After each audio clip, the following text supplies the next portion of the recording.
Say my name. Say my name. Oh. Hey y'all, it's BCTV. Welcome back. I'm Chioma. I'm Bianca. And we're here to review Love and Marriage, Season 4, Episode 4, Kiki, Do You Love Me? And this is Huntsville, by the way, because they are coming out with DC, I Oh, think yeah. May 14th. So, it comes out the same time Housewives of Atlanta comes. Right. And we will be reviewing those two shows, so yes. Stay tuned. Yes. So yeah, guys, this is not going to be too long of a review. Watch this end up being a regular 30-minute review. But yeah, so it starts off with Mel and Tiffany discussing the whole book signing thing. Tiffany basically trying to get the backstory from Mel's side because she was a little shocked to, as anyone would be, I guess, to not see the kids there, but she did not know it was Mel's week to have the kids. And she kind of challenges Mel to put aside the differences from the past and make sure that they're putting the kids first, which I do agree with her on that because I feel like both Mel and Martell have definitely had several instances where they forget, they focus more on being petty and they forget that the kids are still being affected at the end of the day. But we already said last week we didn't feel she was obligated to take them because it was her week. But I guess my only thought on that part or that scene was when Tiffany was saying, I was surprised I didn't see you and the kids. Why would Melody be there? That's true, yeah. They're not friends. They're divorced. They haven't even been divorced a year. They're not cool. And you know what type of they're not the divorce we want different things, but we're still friends. You know that they can't get along, so. I don't know why y'all thought that she would be there. That was kind of weird, but okay. Whatever. Tiffany talks about her divorce. She talks about how the reason why they got divorced, she says it was primarily her fault that she had just kind of not outgrown the relationship, but she still loved him and he treated her really well, but she wanted a different lifestyle, aka she just wanted to start chasing more money. And he was kind of comfortable where they were at, so that's they just kind of grew apart, I guess. But he eventually died, and really sad. It's actually really sad, and she's gets choked up behind it. And she then says, which I'm not saying she's right or wrong, but she says that her ex-husband, her late ex-husband, was actually her soulmate. And he really taught her how to love, and she feels like that's why she loves Louis so much, because her first husband taught her how to love. I do understand and I get it, but would you want to know that somebody who has died, your partner's ex-spouse, they died or something, would you want to know if they're, would you be comfortable if they told you that, that was their soulmate? You can have more than one soulmate. Yeah, I was going to say, it wouldn't really bother me, not to be funny, but, the person's deceased, so it's not, as much of a threat in that regard. But, that doesn't bother me too much because I do believe you can have more than one soulmate. I think the old me would be bothered by it a lot more, but honestly, the older I'm getting, I am realizing feelings are very complex. There's not, it's not so black and white.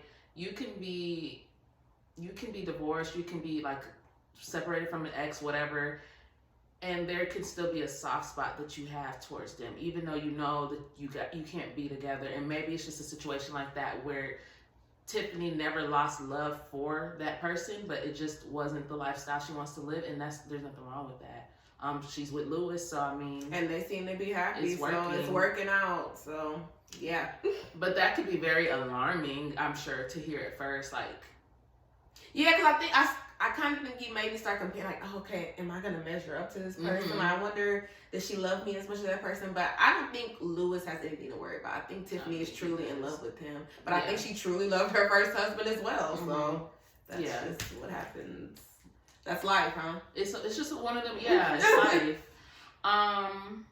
But let us know how y'all feel about that in the comments. Would you be okay with knowing that? Would you feel away rather if you knew that? If your spouse or boyfriend, girlfriend made that type of comment, would that bother you? Or would you be like, hey, shit, you with me, so... Yeah, leave it below in the comments and be honest, y'all. Be honest. So, not much was said on this scene. Tiffany did get choked up. I felt bad for her. So we move into the next scene. Kimmy, it's at Kimmy's house. Tisha comes over there, and Kimmy wants to clear the air about what she said on the reunion when Carlos King asked her, if you and Tisha were not family, would you still be her friend? And she said no, which I agree with, and I understood. I don't even know why she felt the need to clarify this. I feel like she made it clear then, but Tisha's a little slow. You have to for Tisha, because she's so sensitive, too. Slow and sensitive, so. Side note, Kimmy's hair looked good with the T at the end in the confessional. That red hair. I love the red hair look on Kimmy. Her hair this season so far has been really nice. Tisha's makeup and hair and the when she was at Kimmy's house, she looks very pretty. Looks really good. So yeah, Kimmy tells. Okay, so then Kimmy tells Tisha about the whole PJ party thing, basically letting her know, like, hey, Mel had a PJ party. Your cousin was there running her mouth. Your cousin was talking shit. Sorry, YouTube. Your cousin was talking smack about you. Do what you want with that information. It's on record that I told you, so I don't want no problems. I did like the fact that Kimmy did keep it very basic. Like, she didn't tell her exactly. She didn't go into no detail. She didn't involve like the melody, and because she was like, they already don't get along. Don't need to add those kind of details. Mm-hmm. I can tell you about your cousin, so that's all. So I thought that was good. So because she thinks they're, in her mind, they're in a good space. Yeah, so I thought she and Kiki were good. Like, you might want to talk to her. Yeah, basically. Then we're back at Black. Louis comes to the restaurant so that he can have that conversation with Marceau. Going into the conversation, I'm already annoyed because Marceau is already on the defense. And I was telling Chioma this when we were watching the episode, I hate when people agree to have a conversation and they're going into it on the defense. They're listening to respond to you. They're listening so that they can rebut. But they're not actually listening to what you have to say, just so they can have a quick response. Yes, if we're gonna sit down and have a conversation, the goal should be to understand each other. Now, at the end, if we decide like, okay, we don't gotta be cool, but we understand, all right, cool. But if you already coming to fight me, then I could have stayed home. I could have saved my gas. Why'd I have to come over here for you to... No matter what I say, you're not gonna like nothing I have to say. So, So yeah, Louis is making some points. He pretty much points the mirror at Marceau and lets him know, like, you're saying I should not dare to have an opinion on your marriage, but you have said things about me, even though we don't know each other so well as you claim. But then he had to throw, I've been here since 1999, you know me. Like, and he's like, oh, well, you know of me. We be dapping it up. And that's how, so it went from you did not know him at all to now all of a sudden you've been knowing of him. To the point y'all be dapping it up. I think that, I'm telling y'all, like I said last week, I think that's why Louis was getting irritated, because he kept saying, I don't know him. He's like, we know each other. Like, what are you talking about? We know each other. And then Marceau said, like, you're basing my marriage off what you see off TV. I'm like, are you like slow? Because he's on the show with you. What are you talking about? And a big part of their opinion was based off of that Vegas trip. Yeah, that y'all showed y'all's ass at, and everybody saw the same thing. So I'm so confused on what Louis said different than what everybody else says. Like, why did you single him out? Actually, You thought it was an easy target. You thought he was weak. Yes, you chose not to renew your vows with somebody you're already married to. And then you discussed something with Louis.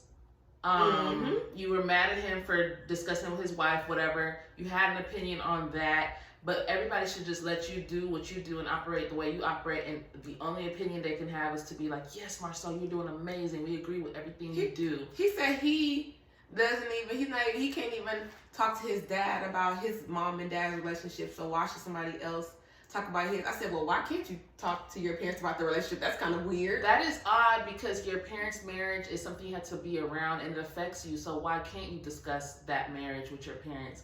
You need therapy, you need help ASAP. And I really do, aside of my feelings for Tisha, it's not even that I straight up dislike Tisha. It's just that Tisha does a lot of things that I just disagree with. But outside of that, I do be feeling bad for her, because Marcel's emotional, like his empathy level is just so low, at a 0. And even his own brother said at this scene, he was like, he actually used to be really compassionate. Like as he's gotten older, he's heart has gotten harder. And he said and that was very telling and insightful, because Marcel does seem like, damn, like what's wrong with you? And like his brother said, I don't know if it's the money or what, but like you gotta relax and you gotta start being a little bit more empathetic and a little more flexible. He's so rigid, like so rigid. Nobody his way or the highway. He could do no wrong. He doesn't apologize. And for Tisha, I'm just like, I just couldn't imagine being married to somebody like that. I would even take progress as you being able to say, you know, I could see where you're coming from. He can't even. The guy was mad that Louis said, okay, we could agree to disagree. He was saying like, no, that's not gonna work. You just need to see my side. Like what more do you want, sir? Like Maurice had to beg you to apologize to Louis. Louis even said, like, if you don't feel like you need to apologize, please do not apologize. We'll be fine. Which I agree with. Don't ever apologize to me if you don't mean it. I don't want no forced apology. Period. Yeah, so you already know. He's giving all these stupid analogies, preaching talking in circles, usual. Not saying anything. And at the end of the scene, at the end of the day, they agreed to just have a mutual respect for each other and move on. I just don't feel like anyone needs a PhD to have an opinion on something. Like, it's whatever. According to Marcel, yeah.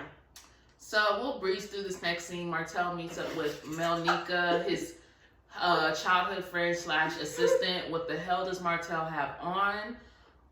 He dresses like little Martel. He dresses like his son. But worse.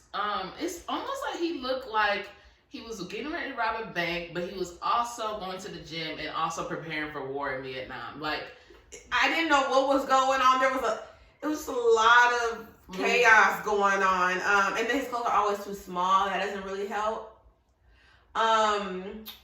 Yeah, but I mean, he was crying about Melody again, and honestly, I just don't have the time for it. Please, next. Like, still on his sympathy tour. About that book signing, and we are tired. I did want to say, he mentions the wine was for sexy women, and I thought I'm not saying his grandma's not a sexy woman, but I thought it was to honor your grandma. Like, when did it become, first it was inspired by you and Mel when y'all used to drink wine, then it was about your grandma, now it's about all the sexy women. Like, that guy's insane. He's a maniac, please. Martel's just all over the place. The M stands for maniac. A menace, actually. Menace. Maniac. Manipulative, all of it. Yeah, so anyway, next scene. Tiffany, what do you be wearing? I just really want you to get it together, because you said you were 34 and we actually, were yeah, shocked. just last week we were saying that we think that Tiffany we were saying that she looks like she's 45, but she's probably only 40. That's what we said last week. Bro, this episode, we found out that Tiffany's only 34 years old. Y'all, our jaws dropped. We had to pause the video and catch our breath because I'm 28. I am 29, so that means she's like in our age range. Like, she's close to our age. And Tiffany literally looks like she used to go, I don't know, marching with Martin Luther King. Yes, it's just like very matronly.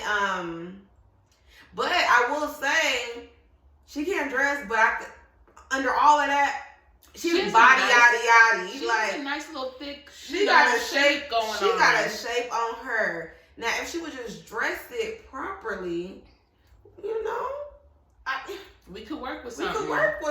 Tiffany, please, honestly, reach out. Look, I am no fashion guru, but please reach out to me if you need help. I will help you. Trust me. Like, just some minor adjustments. For starters, let me just let you know, the jewelry gotta go. The Charming Charlie jewelry, it's so gaudy, and it's just not. And it literally matches every piece. Yeah, it's not necessary. And the colored heels, the colors like this, okay? The colored pointy heels that match every outfit. Let's let those go too. Charlotte Russe? No. Let's try some open toe heels out a little bit. You know? Hey, how about we try some sandals first? You know, let's baby steps. Okay, we can. Because she wears Esmeraldas. Okay.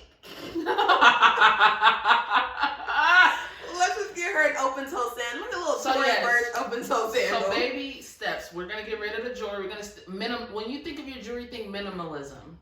Like a nice simple necklace, a nice gold watch, a couple rings. That's even too much. That's it. And stick to hoops. I don't even know what kind of earrings you had on. In fact, give her studs. No, that would just make her even more matronly. Let's do some hoops. Get some big hoops, actually. Get some big hoops. It would distract from... You know what? We'll have a segment for you on the next episode. Tiffany, holla at us in the comments. We got you. We got you. Because we like you, Tiffany. We really do. Not so much last season. This season you're growing on me. We just want you to do better in the fashion department. Yeah. So Stormy invites her over to talk, invites her to like some daiquiri place to talk about the PJ party and basically apologize for how coming off so like, yeah. Stormy, sis. I appreciate you for apologizing. You're the bigger person. Love it. But just the way you went, she came out on 10. I didn't think the conversation went well, but I didn't think it was on 10. Shout out to Destiny. Destiny interview when she was singing that song. On 10. Okay, please. On 10. They don't deserve this. Well, we didn't. We didn't either. But Stormy. She just like really like Stormy. I like Stormy, but like she kind of gives me. She fights for fun. Yeah, I definitely would not fight Stormy. I think she won every fight she was in. Yeah, she looks like all her life she had to fight, and she won every fight. Stormy, I think you gotta realize you don't have to say everything that's on your mind. Like when you make the comment, basically like saying like, "Oh, girl, I checked out like 5 sentences ago." Yes, Tiffany was talking a lot, but that's just rude, and I don't think she's aware of that. I don't think it's her delivery. I don't think she realizes. I don't even think she realized it just comes out of her mouth. Yeah. But you know, they seem to have a good conversation, and Tiffany talks about wanting more kids with her. That's how we found out she was only 34, because she was saying that she wants to have another kid. She wants to start over basically with Louis. Because she has a teenage. She had her son when she was a teenager, so she wants to start over with Louis, which is understandable. And she's at a good age where she should, if she's healthy, it should. Hopefully, it happens for her. Yeah. So Stormy talks a little bit about her pregnancy journey, how she had to go through IVF because she had endometriosis. Yep. I actually really like hearing people's pregnancy journeys, especially just the stuff that you don't hear people talk about often. Like, there's so many things about pregnancy that I've learned within the last year that I just it just never came up. And so it's some good things to think about, especially for people who are struggling to get pregnant. So I really do hope we see more things like that on these reality shows. It's good to see women of color talk about it. Yes. Because a lot of women of color, they end up dying during childbirth. So exactly. Yeah, I really like she shared her story. Tiffany opens up to her about like just how she grew up and being adopted. We kind of had a discussion like, if you guys were adopted, how much would you want to know about your parents, or how little? Like, would you like? Tiffany is now thinking about. I think Tiffany knows who her birth mother is, but she's now trying to actually search for her birth father. And I had asked Bianca, would you want to know? And she was like, yeah, I don't know. I was like, honestly, I don't think I would want to know. Like, I'm okay with knowing who they are, but me searching for them, I don't think I would care to do that. I just feel like it's opening a can of worms. Like, God placed me in this family for a reason, and I don't go looking for skeletons to pull out of closets. Like, yeah, I think I'm not so much on that end of the spectrum, but I'm not on the end of the spectrum that I would like want to have a relationship with them. I just know myself. I'm very inquisitive and curious. I would want to know who they are, at least like what were they like, and I would want to know genetically what did they have going on. Like, I think it will help me understand myself a little bit better, but I don't think I would want to like, oh yeah, I'm going to my birth mom's house to have no. I'm good. Now, if she came and she wanted to start a relationship with me, depending I might on be open to her delivery, I'd be open to it. Yeah, if she came to me, I'd probably be a little, but me proactively trying to have a relationship, no, I'm okay. Like how Ashley Darby and them be going to their parents. Boy, on TV, you're not gonna embarrass me on TV, child. That's another child. But yeah. So the episode ends with Tisha's cousin going to Black so they could talk about this whole PJ party. And I will say, I actually think Tisha's family is actually very beautiful. They're just very rough around the edges. Rough around the edges. In the looks department and brain department. Yeah. Because Tisha's cousin said, I'll try a tequila. I'm sorry. She was like, oh, okay, you just on time. What you want to drink? What you want to have? She's like, I'm going to try and I just knew she was going to say something. She said, I'm going to try tequila. I was like, wow, this family did not finish primary school. I'm going to try tequila. Is it primary school? Some they ain't finished school, child. Something. Because I'm like, okay, what, do you want a shot of tequila? You want to drink with tequila? What are you trying to try? Casa? You trying to try Patron? Like, yeah, what is like, this? what does that mean? Anyway, I ain't even going to go in on you like, well, we already did. But, yes. So. They get into the conversation of Kiki talking about Tisha at Melody's pajama party. Mm-hmm. So Tisha's pretty much saying, like, I thought we're in a good place. Like, we've been good. Like, so her cousin, honestly, her cousin's kind of ridiculous. Her cousin was like, well, we were good until you told Melody my business. And I'm like, oh, you told Melody her business, so I guess she's trying to get you back. Only for us to find out this was 5 years ago. And Tisha has apologized for it, and her cousin told her she forgave her. So it's just giving you just actually don't like Tisha, and you're just trying to find the reason to justify it. Like, just say you don't like her. I think it's a couple things, actually. You straight up don't like Tisha for whatever reason. I kind of do feel like a part of that might be jealousy, because Tisha is the one with the... Tisha's the only one living a decent life. Like, all her... I mean, they're... Like, what it marks is like the other side of the tracks. Yeah. And they look at Tisha as the one who made it out. Mm-hmm. So... I think there's a little bit of jealousy there, potentially. Or maybe, whatever. Y'all maybe never had a close relationship. Y'all grew up together, so it could have been a plethora of things. So. Yeah. I also think you wanted TV time. Mm-hmm. And this was your chance to get it. But my thing is, you could have got the TV time a different way. You could have been like, hey, Tisha, I want to meet up with you, let you know, like, or just call her like, hey, Mel invited me to this thing. Like, I just want to check with you. Is it okay? Whatever. Like, you didn't have to be messy. Yeah.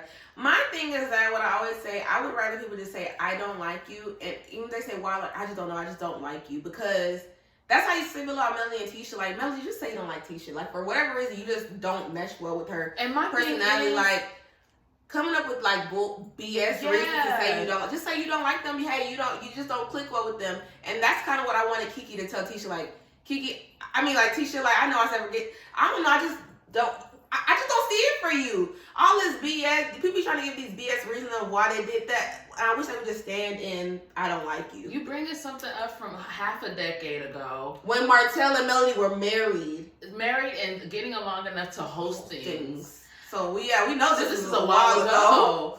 And it's like you're saying that to justify why you were discussing her personal business to Mel. So you do acknowledge that it's wrong. You do acknowledge that you did discuss her personal business after saying, oh, we want to talk about you like that. Like, but you were. Tisha also had contradicted herself too, because she was like, oh, I never said. Sure, she said I never said that. Then she was like, I apologize. So you did say it. Unless she just couldn't remember, since it was 5 years ago. No, but then she did say it because she said, I told Melody because so and so, which that didn't make sense. Tisha's reasoning for discussing the personal business sounded ridiculous. Yeah, it sounded like you were just being messy, but... Because you're like, oh, I'm the hostess friend. And she invited you, so I need to tell her. Unless she had some sickness that could have got everybody else sick at that party, I don't know what you could have... All you had to do was say, she can't make it. That's it. Yeah, so... She has personal reasons she can't make it. But like Tisha said, I apologize, and you said you forgave me, and we've been good since then. So. And that'd be my thing. I hate when people be like, oh, I'm going to forgive you. First of all, we know forgiveness does not equate to we're going to go right back to how it was.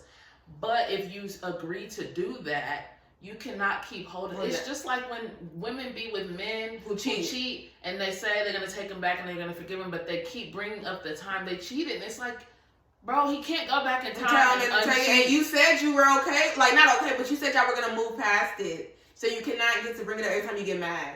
Like, yeah, I think, yeah. So, At the end of the Tisha day, pretty much is like, okay, we ain't gotta. Yeah, it pretty much ended with Tisha saying we could just cut ties, and she walks out of the restaurant to call Kimmy, and Kiki comes outside, and it's, I guess, like a to be continued. So I guess we'll see what happens next week's episode. So make sure you guys stay tuned, and stay tuned for our review for Real Housewives of Atlanta and Love and Marriage Huntsville, DC.